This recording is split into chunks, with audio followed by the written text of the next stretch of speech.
जब म अरूको सेवा गर्न थाल्छु, मेरो दुःखतिर मेरो ध्यान नै जान छोड्छ। मेरो दुःख गौण हुन्छ, महत्त्वपूर्ण नै हुँदैन।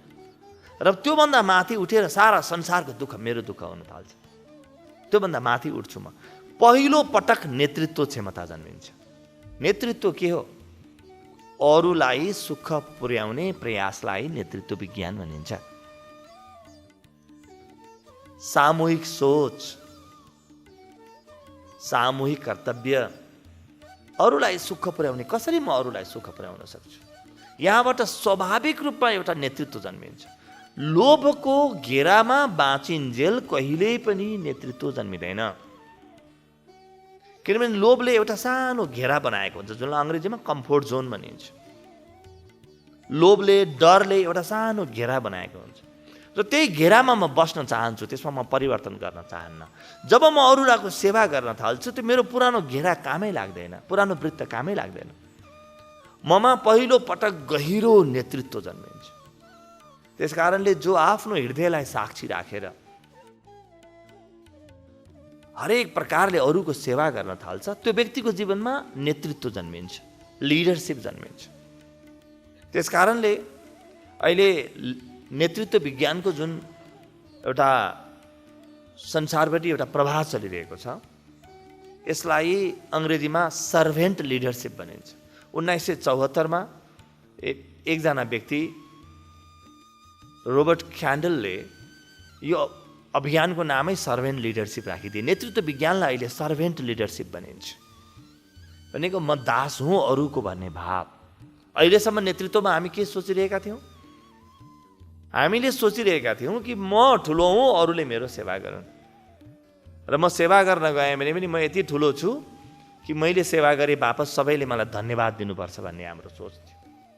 तर सेवाको अहिलेको जुन सोच छ, जुन 1974बाट अभियान प्रारम्भ भयो, यो सोच ठ्याक्कै हाम्रो सनातन वाङ्मयसँग मिल्छ, सेवा ही परमो धर्मसँग मिल्छ। अहिले राजनीतिले यो कुरा अत्यन्तै राम्रोसँग बुझेको छ।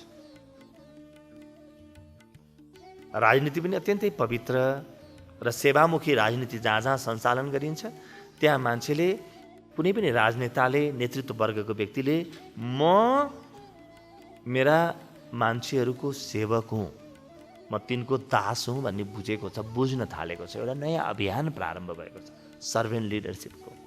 त्यो हाम्रो जीवनमा पनि आउनुपर्छ। मेरो नेतृत्व क्षमता बढ्छ र सबैभन्दा रमाइलो के हुन्छ भने अहिले हाम्रो मनमा नकारात्मक विचारहरू चलिरहेका छन् र त्यस कारणले हामीलाई ध्यान लागिरहेको छैन। नकारात्मक विचार किन लाग्छन्? तपाईँले गहिरोमा हेर्नुभयो भने म मात्रै ठुलो हुँ, सबैले मलाई सेवा गर्नुपर्छ, मेरै जीवनमा पुगेन, मेरै भाँडो भरिनुपर्छ भन्ने लोभका विचारले विचार चल्ने हुन्। तपाईँ अरूलाई सेवा गर्न थाल्नुहोस् त, अरूलाई दिन थाल्नुहोस्, निस्वार्थ रूपमा उपलब्ध हुनुहोस् त, तपाईँभित्र नकारात्मक विचार पनि रति पनि रहँदैन, तत्काल ध्यान लाग्न थाल्छ।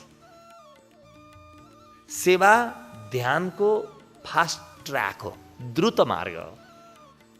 सेवाको माध्यमबाट जति छिटो ध्यान लाग्छ र जति छिटो प्रेम जन्मिन्छ, त्यो अरू कुनै पनि मार्गबाट हुँदैन।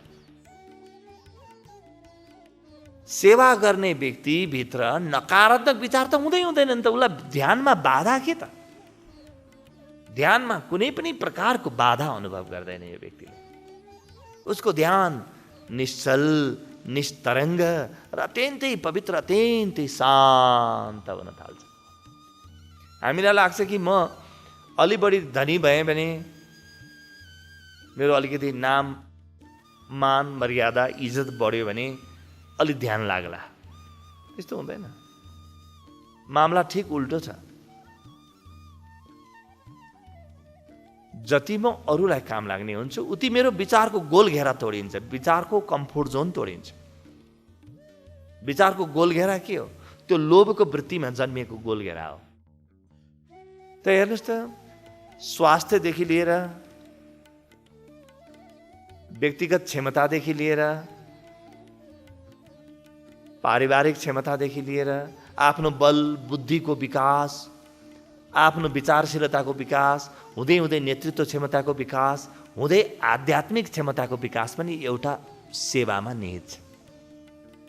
त्यो सेवा जीवनको सम्पूर्ण रूपान्तरणको मार्ग हो, पूर्ण रूपान्तरणको मार्ग हो, टोटल ट्रान्सफर्मेसनको मार्ग हो। तर यो सेवाको लागि 2-3 शर्त हुनुपर्छ। सेवा 3 प्रकारका हुन्छन्। एउटा हुन्छ तामसी, अर्को हुन्छ राजसी, अर्को हुन्छ सात्विक।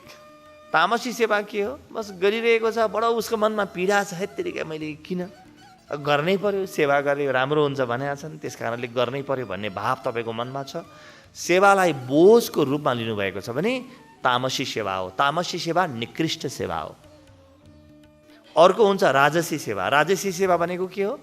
बोझ त मान्नुहुन्न, तर तपाईँले सेवा गरे बापत कसैले धन्यवाद दियोस्, कसैले तपाईँलाई भोलि गएर मतदान गरोस्, भोट दिउन्, तपाईँले सेवा गरे बापत उसले तपाईँलाई गरिमा दियोस्, तपाईँलाई राम्रो प्रमाणपत्र दियोस्, सेवा गरे बापत केही मेवा पनि पाइयोस्, यो प्रकारको सेवाको भाव राजसी सेवा हो। राजसी सेवाले अनिवार्य रूपमा दुःख ल्याउँछ। तामसी सेवाले अनिवार्य रूपमा अज्ञान ल्याउँछ। तामसी सेवाको प्रतिफल अज्ञान हुन्छ। राजसी सेवा राम्रो हुन्छ तर दुःख चाहिँ ल्याउँछ। सात्विक सेवा त्योभन्दा माथिको सेवा हो। सात्विक सेवा के हो? बस सेवा गर्नुको आनन्द छ, मलाई मात्र सेवामा मलाई ध्यान छ, मलाई सेवा गरे बापत के आयो त्यतातिर ध्यान नै छैन। जे आउने त्यो त आफै आइहाल्छ, तर मेरो ध्यान त्यता छैन, मेरो ध्यान सेवामा छ, सेवातिर मेरो ध्यान छ। म कसैलाई काम लाग्ने बने कि बनिन त्यतातिर मेरो ध्यान छ भने यो सेवा सात्विक सेवा हो। र सात्विक सेवाले परिणाम ल्याउँछ। तामसी सेवा राजसी सेवा भन्दा हजारौं गुणा बढी परिणाम ल्याउँछ, तर परिणाम महत्त्वपूर्ण हुँदैन। सेवा गर्न पाएँ, मैले सेवा गर्न सकेँ, यही नै महत्त्वपूर्ण हुन्छ। किनभने सेवामा जीवनको पूर्ण रूपेण उद्धार छ, समग्र उद्धार छ जीवन। अहिले मेरो जीवनमा जस्ता प्रकारका दुःख छन्, जस्ता प्रकारका विचलनहरू होलान्, जस्ता प्रकारका पीडा अशान्तिहरू होलान्, सेवा पश्चात यी केही पनि बच्नेवाला छैनन्। म अत्यन्तै काम लाग्ने हुन थाल्छु, आफूलाई पनि काम लाग्ने हुन थाल्छु, अरूलाई पनि काम लाग्ने हुन थाल्छु। त्यसकारणले सेवाले इहलोक परलोक दुवैलाई सुदृढ बनाउन थाल्छ। सेवाले शरीर स्वस्थ हुन्छ, मन बडो उमङ्गले भरिन्छ, हृदय शान्त हुन्छ र चेतनामा ध्यानको पदार्पण हुन्छ। सेवाले दिन नसक्ने फाइदा केही पनि छैन। त्यो सर्वाङ्गीण लाभको विषय सेवा लाई कसरी अगाडि बढाउने त? कसरी भन्ने कुरै हुँदैन। मसँग जे छ त्यहीबाट प्रारम्भ गरौँ। हाम्रो मनमा एउटा गलत भावना छ, भ्रम छ, धन भए मात्रै सेवा गर्न सकिन्छ, होइन। म मिठो बोली बोले कसैलाई भने मेरो वाणीको माध्यमबाट पनि सेवा गर्न सक्छु। वाणीको माध्यमबाट सेवा अत्यन्तै उच्च कोटिको सेवा। म कसैलाई प्यारा आँखाले हेरेँ, होइन भने हामी आँखा तर्छौँ, त के ठुलो हो र भनेर आँखा तर्छौँ हामी। हाम्रो आँखाले व्यङ्ग गरिरहेको हुन्छ मान्छेलाई। मान्छेले आँखा हेरेको तरिका हेर्नुहोस्, कसैको आँखामा लोभ छ, कसैको आँखामा व्यङ्ग छ, कसैको आँखामा दम्भ छ, कसैको आँखामा हत्या छ, कसैको आँखामा हिंसा छ, कसैको आँखामा घृणा छ, कसैको आँखा अरूको शरीरको अङ्गहरूमा गएर ठोक्किएको छ। आँखामा वासना छ, आँखामा यौन छ, त्यो सबै कुरा आँखामा देखिन्छ।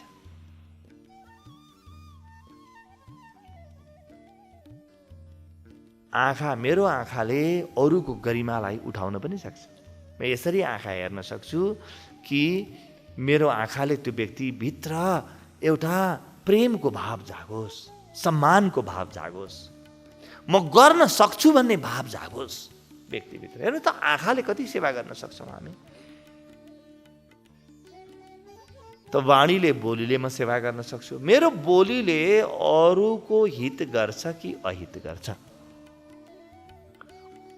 अरू व्यक्तिभित्र रहेको सम्भावनालाई उजागर गर्न बोल्छु कि सम्भावनालाई न्यूनीकरण गर्न बोल्छु? त ठग, त फटा, त चोर, त डाका, त गर्न नसक्ने भन्छु मैले यदि भने त्यो व्यक्तिभित्र रहेको ईश्वरको हत्या गरिरहेको छु। म हत्यारा हुँ, म पापी हुँ।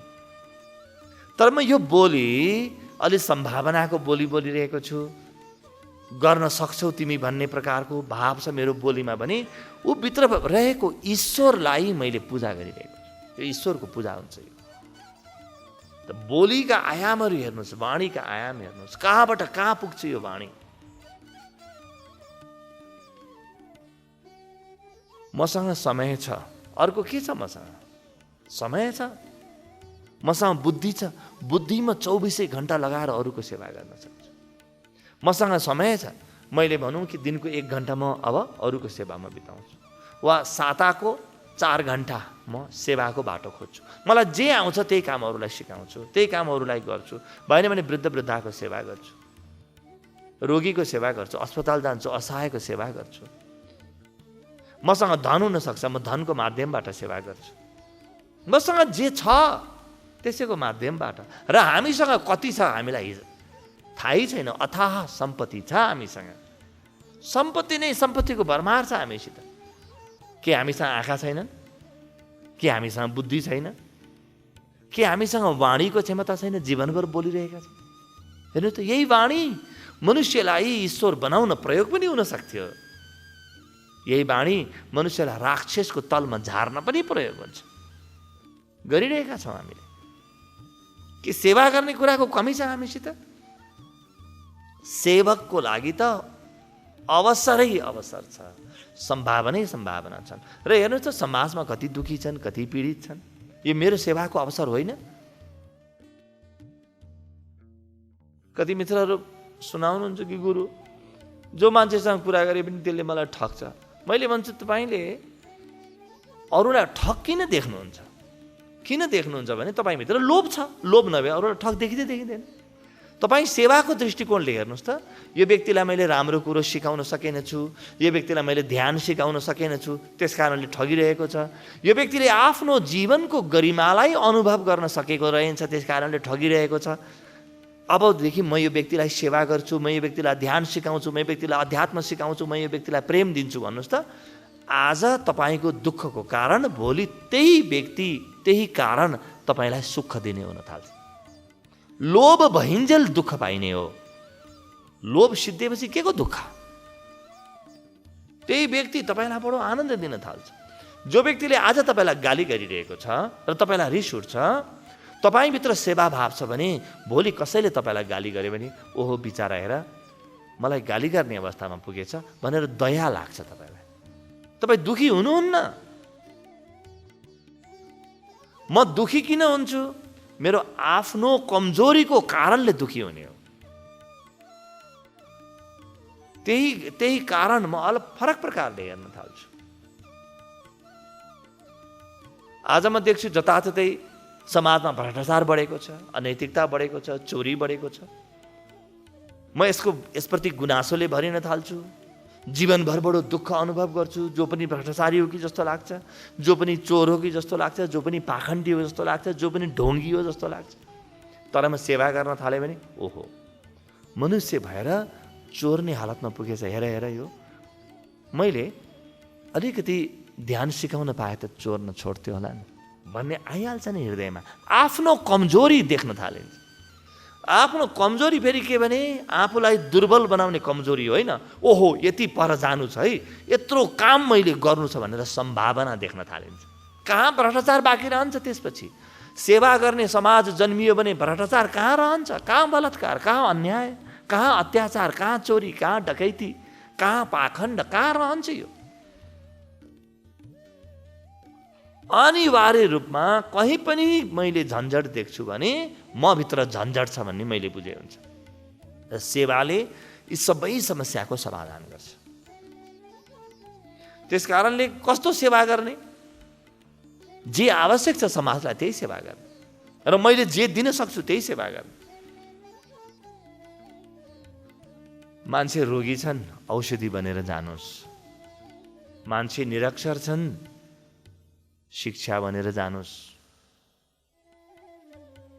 मान्छे अस्वस्थ छन्, योग बनेर जानुहोस्।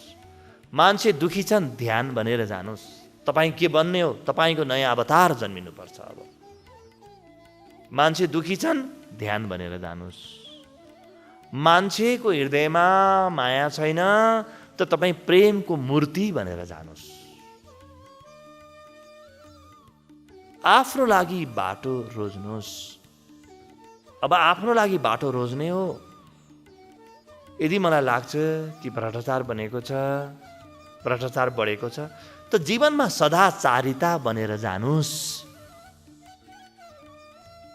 यदि लाग्छ कि यहाँ घर घरमा समस्या छ, कलह छ, त यहाँ शान्तिको अग्रदूत बनेर जानुस्। यो अवसर हो तपाईँको लागि, यो अवसर हो मेरो लागि, यो अवसर हो हाम्रो लागि। नभएको भए मैले के गर्थेँ होला? मान्छे दुखी नभएको भए म कसको सेवा गर्थेँ होला? हे भगवान्, तिमीले दुखी पनि जन्माएछौ, त्यस कारण त मैले सेवा गर्ने अवसर पनि पाएको छु। भगवान्लाई धन्यवाद दिन मन लाग्छ सारा संसारको लागि। त्यतिखेर गुनासो हराउँछ र आफूले गर्नुपर्ने काम बाँकी रहन्छ। 24 घण्टा मानव सेवामा समर्पित गर्न मन लाग्छ। उड्दा बस्दा खाँदा पिउँदा कसरी अरूको हित हुन सक्छ त्यति मात्रै ध्यान हुन थाल्छ। र हितको ध्यान हुन थाल्यो, हितको सोच, परहितको सोच हुन थाल्यो भने आफ्नो जीवनमा पनि हित जन्मिन्छ। मेरो आफ्नो पनि हित हुन थाल्छ, मेरो जय जय हुन्छ। जसले अरूको जय जय गर्यो उसको त आफ्नो पनि जय जय हुन्छ।